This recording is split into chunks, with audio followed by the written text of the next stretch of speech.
देखो, राधा नाम तो वृंदावन में व्याप्त है और हमारे रस ग्रंथों में व्याप्त है। अगर गुरु के वचनों में विश्वास हो तो बिना नाम के भी कल्याण हो जाता है, ऐसे साधारण बोल देने पर। एक सीधा साधा गांव का भगत कभी कथा नहीं सुनता था, गाय चराता था गांव की। तो एक दिन और गोपाल जो गाय चराने वाले थे, उन्होंने कहा यार कभी तो कथा सुन लो, रात दिन पशुओं के पीछे घूमते हो, पशु बुद्धि, कभी तो कथा सुन लो। तो एक दिन सोचा दोपहर के भोजन गांव में पाएंगे जाके अपने घर में, और कथा हो रही वहीं से निकल लेंगे, जो सुन लेंगे तो सुन लेंगे। खड़े खड़े वहां चर्चा चल रही थी, जिसने मनुष्य जन्म लेकर के गुरु मंत्र नहीं लिया और नाम जब भगवान का नहीं किया, उसका जीवन मुर्दा, व्यर्थ जीवन। चला गया सुन के, और बार बार वही दिमाग में कि पंडित जी कह रहे थे गुरु मंत्र नहीं लिया और नाम जप नहीं किया तो मुर्दा जीवन। जिन हरि भगत हृदय नहीं आनी, जीवित सौ समानते प्राणी। दूसरे दिन फिर गया, कहा पंडित जी आपने कल कथा में कहा था गुरु मंत्र ले लेना चाहिए, नहीं तो जीवन मुर्दा हो जाता है, बेकार जीवन रहता है। तो देव गुरु मंत्र आप, और तो हम किसी को जानते नहीं। देखा फटा पुराना कपड़ा, डंडा लिए एक चरवाहा। उनका ऐसे थोड़ी कि तुरंत गुरु मंत्र दे दिया जाता है, आखिरी दिन कथा के मिलना फिर दे देंगे, टाल दिया। अब वो आखिरी दिन कथा के तो दिन चढ़ावा चढ़ रहा था, तो पंडित जी ने कहा जब चलें तब ले लेना गुरु मंत्र, टाल दिया। अब वो जब आखिरी दिन के बाद हो, तो उस समय घोड़े पे बैठ सब सामान लाद के पंडित जी चलते थे, वो तो सब सामान लाद के चलने लगे हो, तो पीछे पंडित जी आप जो कह रहे थे कि गुरु मंत्र देंगे, आप गुरु मंत्र दे दीजिए। पंडित जी रबड़ी पवाई गई थी, घोड़े से उतरे, घोड़ा एक भगत के यहाँ खड़ा किया और लोटा लिया और भागे, क्योंकि सोच लगी थी। अब वो भगत किसान आदमी, गांव का गंवार आदमी पीछे लगे, पंडित जी अरे गुरु मंत्र दे दो, कितने दिन से टहला रहे हो आप। अरे उनका यार मतलब सोच का पेशा, तू गुरु मंत्र की बात कर। अब वो पीछे लगा कि अब हम नहीं जाने वाले, आपने सब सामान लाद ली थी, भगवान की कृपा कहो कि आपको सोच लगी आई, नहीं तो आप हमको तो गुरु मंत्र ही नहीं देते, हम आपको नाम पर विश्वास की बात। पंडित जी तो दत्त गपोचन, जय गुरुदेव की जय गुरु। वो दबकाए है दत्त गपोचन, एकदम मूर्ख आदमी, तो सोच तो। वो प्रणाम कर लिया, जय गुरुदेव, धत गपोचन धत गपोचन। जपना न राधा न कृष्ण न राम न हरि। घर आया, बोले आज से गाय चराना बंद। बोले क्यों? बोले गुरु मंत्र मिल गया, अब हम भजन करेंगे, हमारा जीवन मुर्दा नहीं रहेगा, अब जीवन सार्थक रहेगा। और मेहनत करने वाला आदमी, गाय चराने वाला आदमी, अब शुरू हो गया बैठ के धत गपोचन धत गपोचन। अब इसमें ना कोई भगवान नाम है, न कोई मंत्र है, न प्रणव है, न नमो नमः, कुछ नहीं। गांव के लोग, घर के लोग बोले कि यार 50 गाय चराता था, पता नहीं कौन सा हम लोगों का पाप उदय हुआ कि कह दिया कि कथा सुन लेना। अब वो गाय चराना भी छोड़ दिया, गपोचन शुरू हो गया।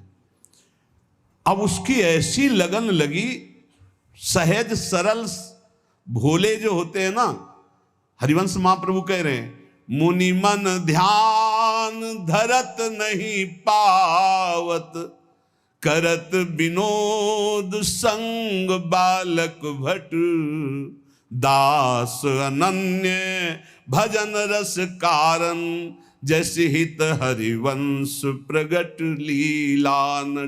लालजू महाराज बड़े बड़े मुनियों के ध्यान में नहीं आने वाले, बड़े विनोदी। रुक्मिणी जी से कहा तैयार हो, भगत के दर्शन करने चलना है। रुक्मिणी जी ने कहा बहुत दिनों बाद आज आपको किसी भक्त की याद आई, प्रभु जरूर कोई महाभागवत होगा, हम चलते हैं। बोले बहुत विचित्र महाभागवत।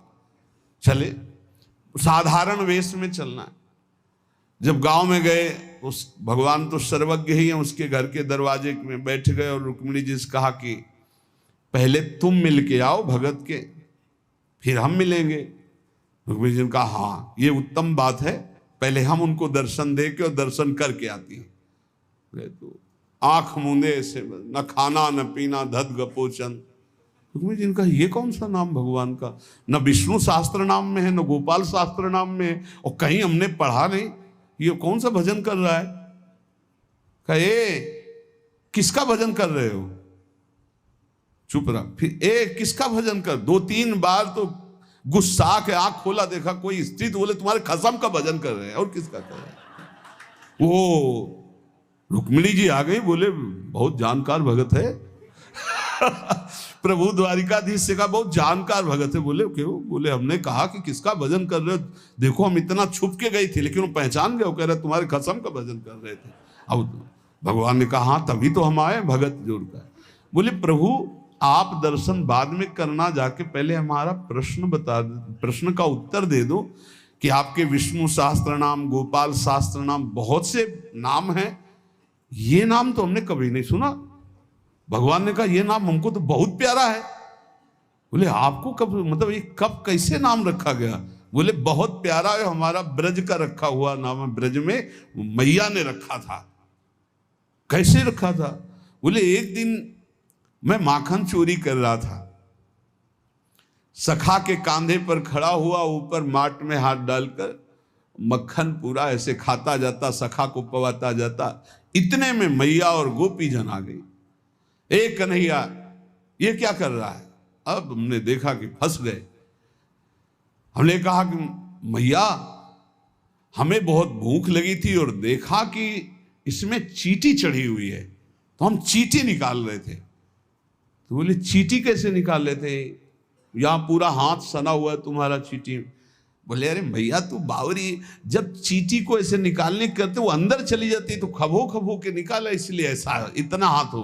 बोले यहाँ मुंह में भी जब तुम्हारे मक्खन लगा, एक मक्खी बार बार उड़ रही थी तो हम ऐसे मारा तो पूरा मुंह में मक्खन लगा। भैया ने कहा धत गपोचन।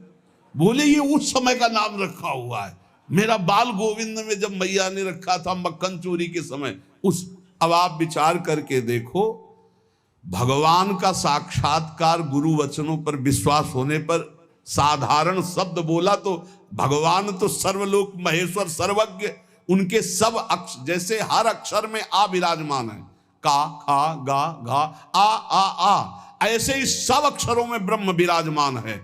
फिर राधा नाम तो स्वयं हरि जपते हैं, और राधा नाम तो परम प्रेममय है और बड़ा गुही है। विश्वास करके जब वो धदगपोचंद जपा तो रुक्मिणी और द्वारिकाधीश भगवान दर्शन देने आ गए, और तुम विश्वास करके राधा राधा जपोगे तुम्हें नहीं प्राप्त हो जाएगा। अरे यही राधा स्वयं भगवान हरि जपते हैं। इसलिए संदेह शब्द नहीं होना चाहिए उपासना में।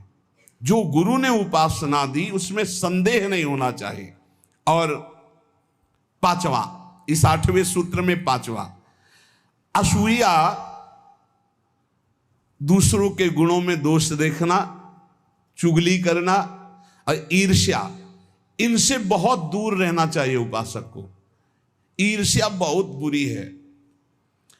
कंचन तजना सहज है, सहज तिया का नेह, मान बड़ाई ईर्ष्या दुर्लभ तजनाए। ईर्ष्या बहुत बुरी है,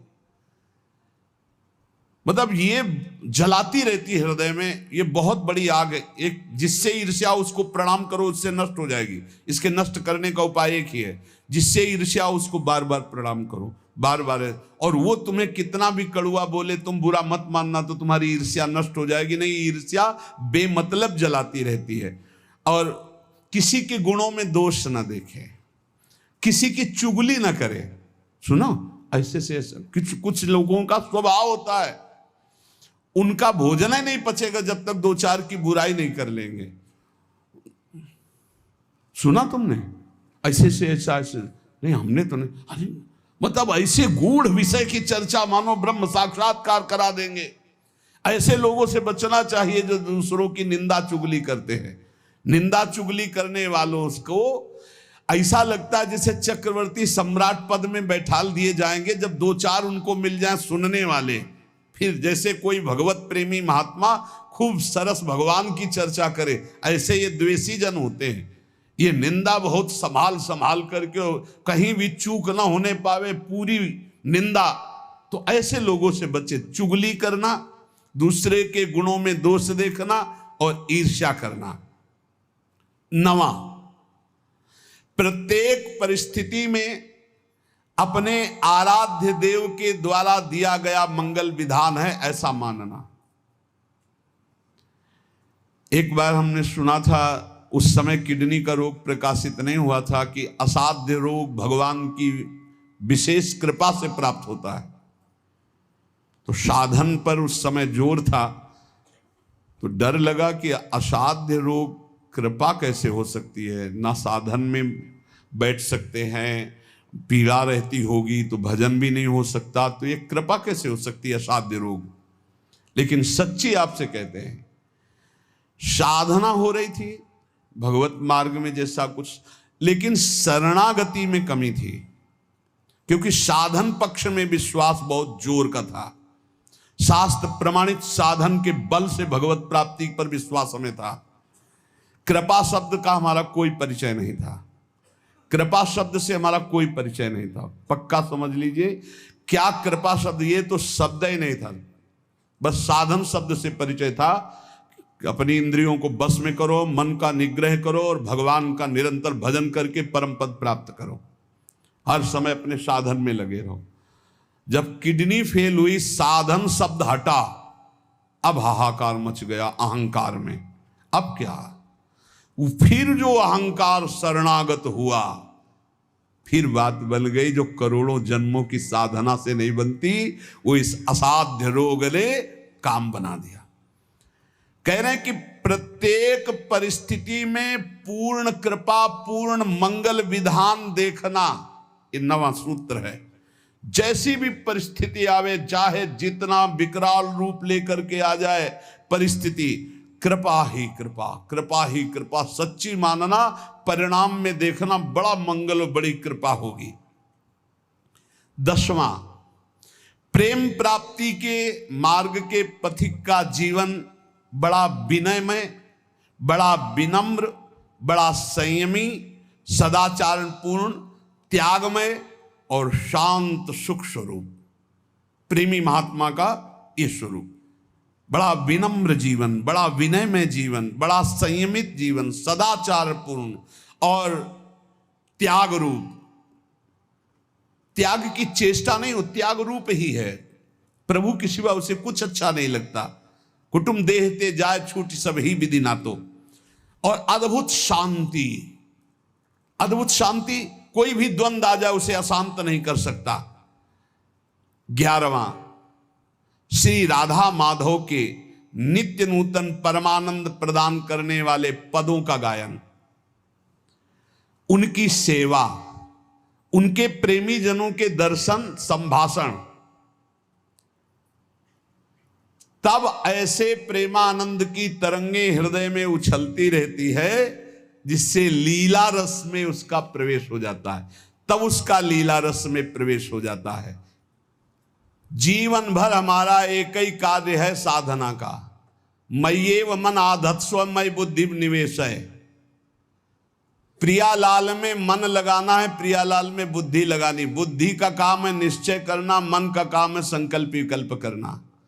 अब निश्चय तो हमारा दृढ़ हो गया कि प्रियालाल ही हमारे हैं, निश्चय हो गया कि सुख है प्रियालाल में, बस ये झूठे संसार में नहीं। अब संकल्प विकल्प करने वाले मन को रूप की प्रियालाल के नाम में, रूप में, लीला में, धाम में लगाना है। श्री भगवत ऋषि जी महाराज कह रहे हैं, हम शिष्य श्यामा श्याम के गुरु, हम श्यामा श्याम। बड़ी ऊंची स्थिति की बात कह रहे हैं। ये तभी होती जब हमारा मन और बुद्धि का निश्चय केवल श्यामा श्याम में है। देखो, ये गुरु शिष्य का संबंध, प्रियालाल से संबंध दृढ़ होने के लिए है। वही श्यामा श्याम अपने स्वरूप का प्रकाश करने के लिए, प्रेम का प्रकाश करने के लिए, मार्ग का ज्ञान कराने के लिए गुरु रूप में विराजमान होते हैं, और कोई दूसरा नहीं। गुरु गोविंद न भेद कराए। लेकिन यह बाहरी व्यवहार का क्षेत्र नहीं गुरु शिष्य का, ये शुद्ध परमार्थ का संबंध है।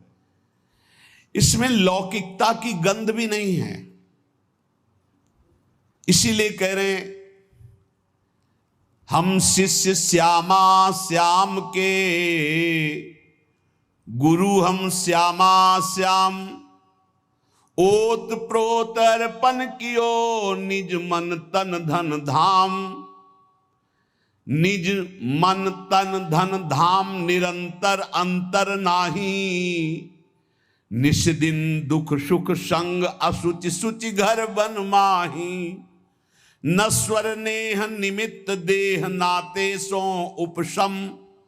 भगवत हमारे प्राण सदा, भगवत के हैं हम। भगवत ऋषि जी कह रहे, हम किसी और के न शिष्य हैं और न किसी के गुरु हैं। हम देहाभिमानी गुरु चेला नहीं है। चेला काहू के नहीं, गुरु काहू के ना है। सखी लड़ैती लाल की, रहत महल के माहे। रहे महल के माए, टहल सब करे निरंतर। दंपति अत्य कुलाए, पलक कहूं पर जो अंतर।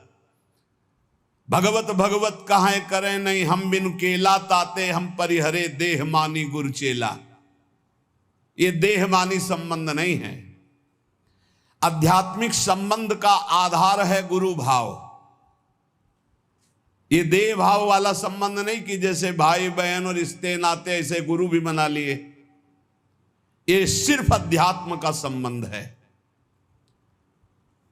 प्रायः देह भाव में ही स्थित होकर के देह भाव को ही गुरु मान लिया जाता है। नहीं, ये देह भाव का नाश करने के लिए संबंध है गुरु शिष्य का। देह भाव को पुष्ट करने के लिए नहीं, नष्ट करने के लिए है।